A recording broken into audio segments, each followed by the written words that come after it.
Aujourd'hui, les visiteurs du musée d'Orsay ne le remarquent pas toujours. Mais juste en dessous de l'entrée, on peut retrouver quelques vestiges des quais de l'ancienne gare.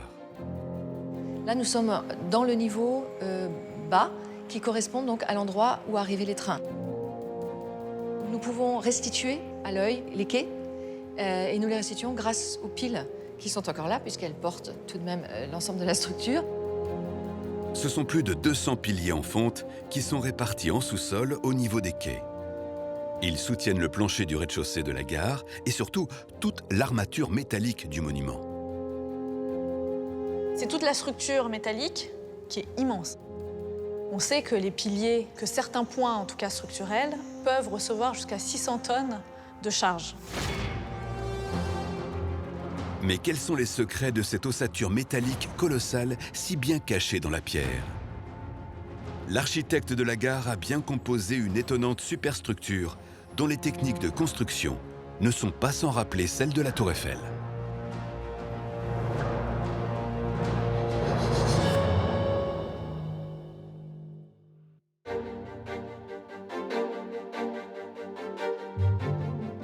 Pour construire la gare d'Orsay, la Compagnie du Paris-Orléans choisit un architecte déjà réputé, Victor Laloux.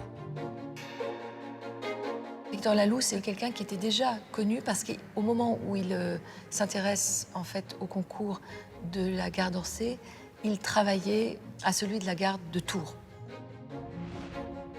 C'est quand même une architecture qui est plutôt tournée vers le passé, mais avec des moyens techniques de l'époque. De style plutôt académique, Laloux est en effet aussi un moderne.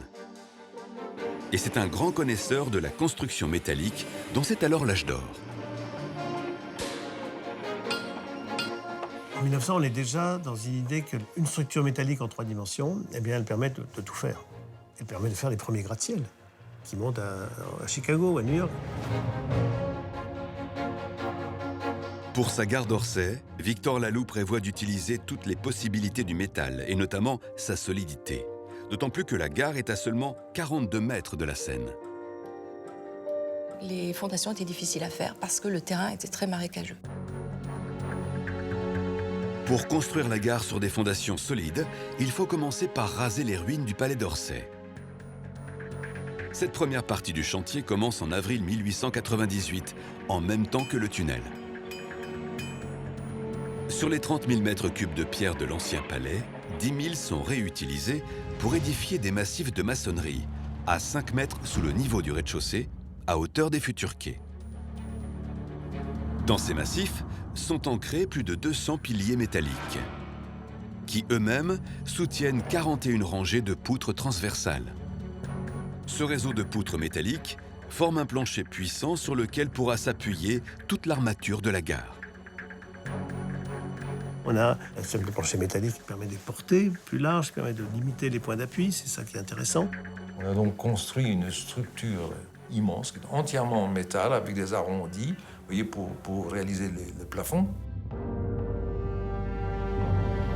La solidité du plancher permet de créer facilement un espace intérieur très dégagé, avec une immense nef de 40 mètres de large pour 32 mètres de haut. Et une succession de 7 coupoles tout le long de la salle des pas perdus. Pour ce travail de précision, Victor Laloux a recours au même métal que la Tour Eiffel, le fer pudelé. Le fer pudelé est vraiment très utilisé à partir de 1850. C'est à partir de la fonte qui est finalement assouplie, et ce qui rend ce fer plus malléable. Les techniques de construction de la structure métallique d'Orsay sont aussi assez proches de celles de la Dame de Fer, avec des pièces préfabriquées en atelier. Il suffit ensuite de les assembler sur le chantier grâce à des rivets. On voit ces rivets qui sont vraiment la signature aussi de cette technologie, qui vont assurer une résistance, une pérennité d'ailleurs très forte. Grâce à ces techniques optimisées, et aussi au recours à des engins mécaniques puissants comme cette grue haute de 32 mètres, le chantier peut être réalisé en moins de 2 ans. Mais Victor Laloux va aussi cacher sa structure métallique moderne pour mieux l'harmoniser à l'environnement d'Orsay. Il n'était pas question de laisser cette structure métallique visible dans l'endroit où se trouvait la gare, c'est-à-dire le centre de Paris face au Louvre. On n'est pas juste dans cet espace purement technologique. Le défi, c'est de concevoir une gare monumentale.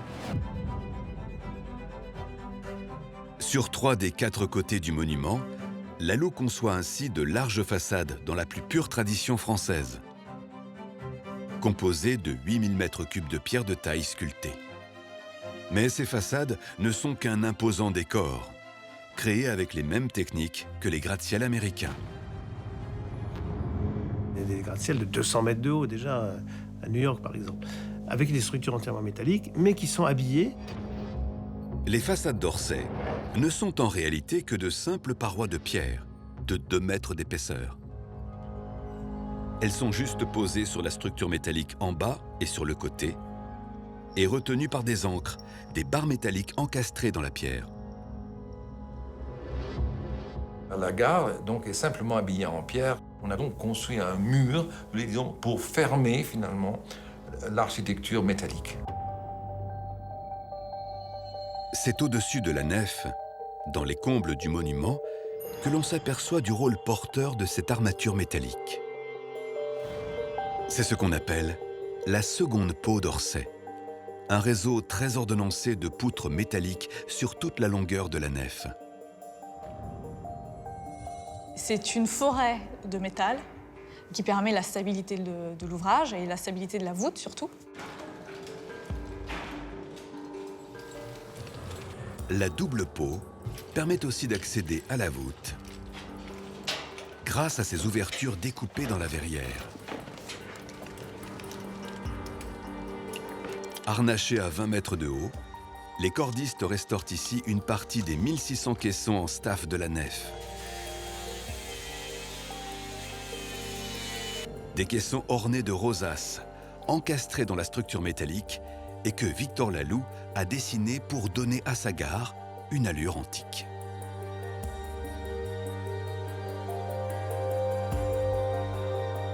S'inspire directement en fait des termes de Caracalla, qui étaient donc des termes romaines ayant un volume absolument considérable. L'architecte Laloux peut s'offrir le luxe de faire des décorations intérieures, des dorures. Très raffinée, la gare d'Orsay est aussi, dès son inauguration en 1900, un véritable bijou technologique. Pour accueillir jusqu'à 150 trains par jour, les ingénieurs ont recours à des équipements novateurs pour assurer un confort optimal aux voyageurs. La gare d'Orsay est un laboratoire d'innovation ferroviaire, déjà pour l'électricité. Tout est ému par l'électricité. En avance sur son temps, la gare est entièrement éclairée à l'électricité. Elle affiche aussi une des toutes premières horloges électriques monumentales, avec un diamètre de 4,5 mètres. Mais cette nouvelle énergie fait surtout fonctionner un système de bagagerie révolutionnaire. Le fait qu'il y ait 2 étages posait des problèmes d'organisation de manutention. C'est pour ça qu'on a créé des ascenseurs. N'oublions pas qu'en 1900, l'ascenseur, par exemple, n'est pas une technologie très répandue. On est vraiment dans une espèce d'innovation technique que l'électricité, ce nouveau vecteur d'énergie, permet à l'époque. Les 12 ascenseurs de la gare permettent de descendre et remonter les bagages à la vitesse d'1 mètre par seconde. Autre innovation permise par l'électricité, ces tapis inclinés en fibre d'aloès qui élèvent les bagages à 8 mètres au-dessus des quais jusqu'à un espace dédié derrière l'horloge. On vient récupérer ces bagages sur une banque où les bagages sont sortis, étalés, etc. Comme dans un aéroport aujourd'hui, exactement. Mais cette gare avant-gardiste se révèle pourtant très vite obsolète. Avec l'augmentation du trafic, le monument se heurte encore une fois à son problème originel, le manque de place. Quand ça a été construit, c'était bien, c'était grand, c'était vaste. Ça s'est quand même révélé étriqué par la suite. En 1912, 12 ans seulement après son inauguration, la compagnie du Paris-Orléans envisage déjà un projet d'extension de la gare d'Orsay. On peut y lire que pendant les périodes d'affluence, la gare se montre insuffisante pour répondre au trafic. Le coût des travaux pour agrandir la gare est estimé à 16 millions d'anciens francs, une somme colossale qui équivaudrait aujourd'hui à près de 64 millions d'euros. On a bien étudié une extension mais c'était impossible. Il aurait fallu creuser sous les immeubles de nouveau, des travaux gigantesques. Face à ces difficultés, la compagnie du Paris-Orléans choisit d'abandonner peu à peu sa prestigieuse gare d'Orsay. Juste avant la Seconde Guerre mondiale, on décide d'arrêter les trains grandes lignes. Donc la gare n'aura vécu qu'une trentaine d'années. Et ce sera un long sommeil pour la Belle au bois dormant.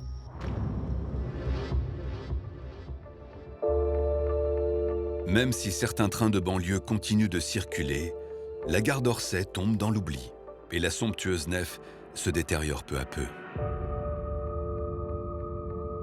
Nous voilà avec un édifice qui a une ampleur absolument considérable. Et la question est de savoir qu'est-ce qu'on fait de cette espèce de vaisseau. L'histoire d'Orsay est pourtant loin d'être finie. C'est un nouveau chapitre qui s'ouvre pour ce monument unique. Entre 1945 et 1980, Orsay connaît ainsi plusieurs vies différentes. En 1945, elle fait office de centre d'accueil pour les anciens prisonniers de guerre et les déportés revenus d'Allemagne. À l'appel de l'abbé Pierre pendant l'hiver 1954, on l'utilise comme site de collecte de dons pour aider les sans-abri à affronter l'un des hivers les plus rigoureux qu'ait connu Paris.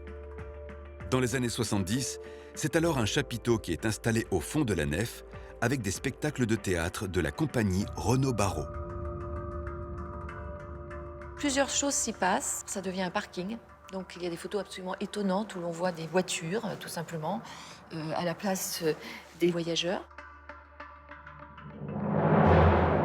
C'est dans les années 80 qu'Orsay va enfin renaître de ses cendres. Grâce au fabuleux projet d'y installer un musée avec les plus belles œuvres du 19e siècle. C'était une très bonne idée, effectivement, d'imaginer un musée du 19e siècle. Par contre, la difficulté, c'était d'imaginer comment un musée pouvait être aménagé dans une ancienne gare. Après la construction d'une gare mythique sur le site d'un ancien palais en ruine, le monument s'apprête à connaître une nouvelle métamorphose. La transformation en un grand musée, unique au monde. La gare d'Orsay est devenue un objet tout à fait extraordinaire et qui inaugurait une ère un peu nouvelle dans la conception de musée.